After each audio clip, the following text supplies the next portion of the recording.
para la población venezolana. El tema de los salarios en nuestro país, uno de los puntos que más preocupan a los venezolanos, y tal vez muchos sienten, por lo que podemos percibir en las distintas encuestas, que poco se habla de este tema en los discursos políticos, tanto de los partidos de oposición hasta como en las políticas del gobierno. El tema de los trabajadores, este año hemos visto movilizaciones.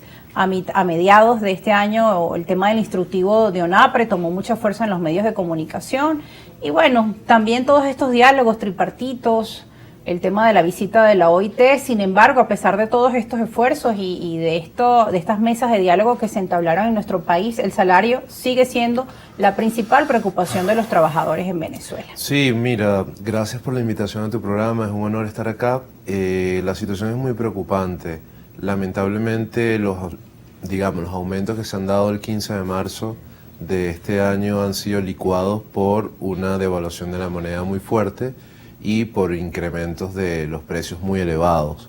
Venezuela ha salido de la hiperinflación desde hace ya un buen tiempo, pero lamentablemente en la actualidad Venezuela tiene al menos la tercera inflación más alta del mundo.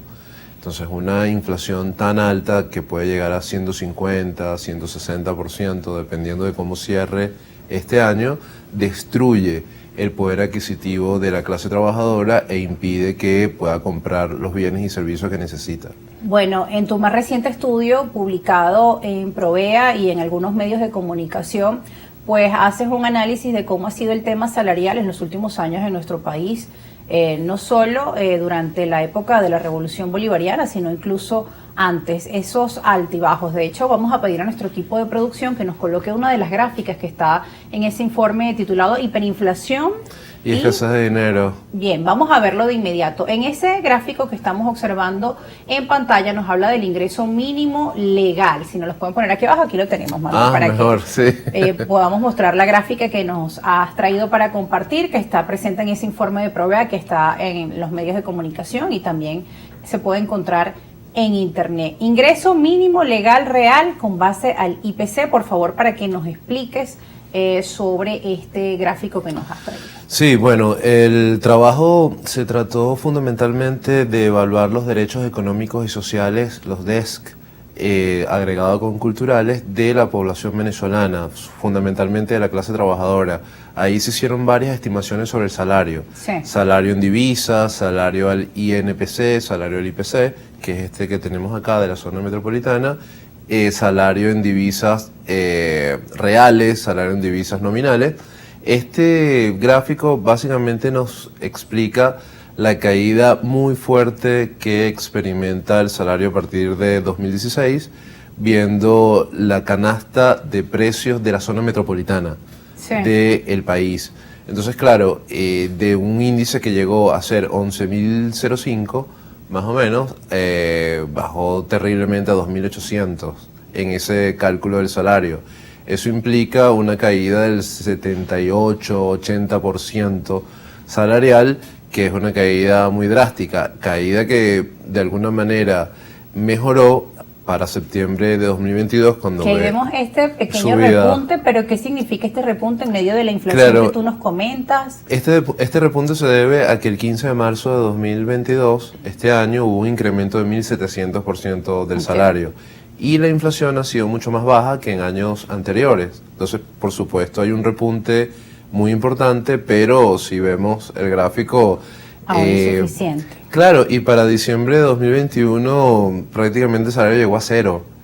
Claro. El aumento fue muy grande, pero el salario era prácticamente cero, sobre todo para los empleados públicos, que ganaban $1.50 o $2 mensuales. Es una cuestión asombrosa que violenta sus derechos económicos. Los derechos económicos y sociales, Manuel. Exacto. Que no es poca cosa, es un tema gravísimo. Claro, es que todo el mundo habla de derechos humanos, entonces se centra en la cuestión de la libertad de expresión, la libertad de asociación, las libertades políticas, pero olvidan los derechos económicos y sociales de la población.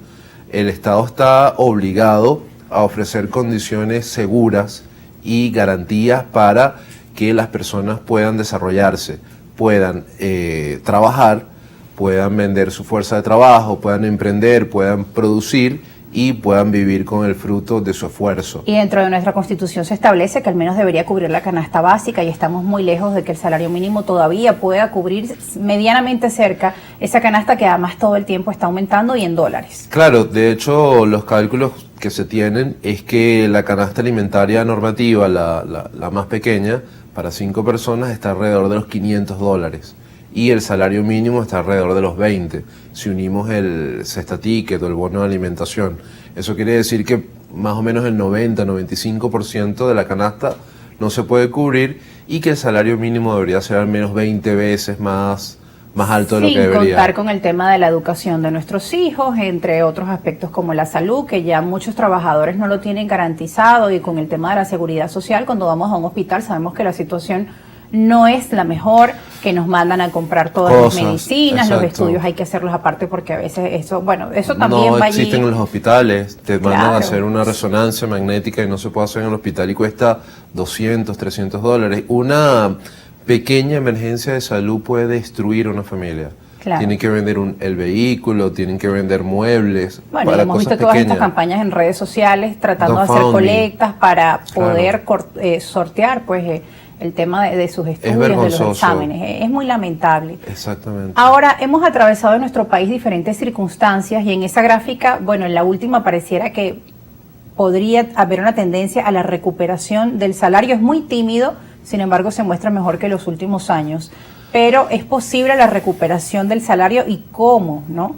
Claro, la cuestión es que para recuperar el salario en una economía no es una cuestión de un decreto presidencial.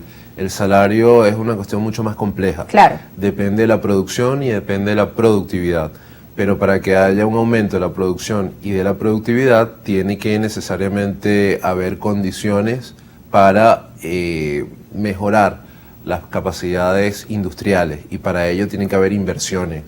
Y esas inversiones necesitan garantías que se van a respetar y garantías jurídicas y administrativas básicas para que esa inversión pueda retornar a su... Ahora, esas inversiones, el tema también de la inversión privada extranjera o la participación de distintos tipos de empresas mixtas, ¿cómo lograrlo? También el tema de los servicios públicos sigue siendo un gran problema en Venezuela. Enorme. Hay cambios importantes en el panorama geopolítico, las relaciones económicas con Colombia, con Brasil, son otras variantes que, bueno, parecieran que están cambiando ciertas cosas. Han cambiado muchísimas cosas, ¿no? La derrota de Bolsonaro, por ejemplo, la derrota del uribismo en Colombia, la victoria de Boric en Chile.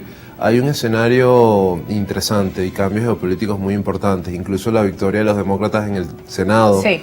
que fue una especie de sorpresa. Yo creo que hay muchas oportunidades para que un diálogo fructífero permita el levantamiento de sanciones que lo que hacen es empeorar la crisis previa. Las sanciones no son las culpables de la crisis, pero empeoran la situación que se venía arrastrando previamente. Y sobre eso que estás diciendo, tú tienes argumentos y los vamos a revisar al regreso de la pausa ¿Cómo con no? las gráficas que has traído para compartir con nuestra audiencia sobre el tema de las sanciones, el impacto que han tenido en el agravamiento de la situación económica en nuestro país. No son las causantes, pero sí han empeorado un poco la situación. Ahora, ¿qué pasaría si esto cambia? ¿Hay movimientos en el mundo que podrían apuntar a que estas sanciones puedan ser aliviadas? No es seguro, pero es parte del escenario. Nos vamos a una pausa al regreso.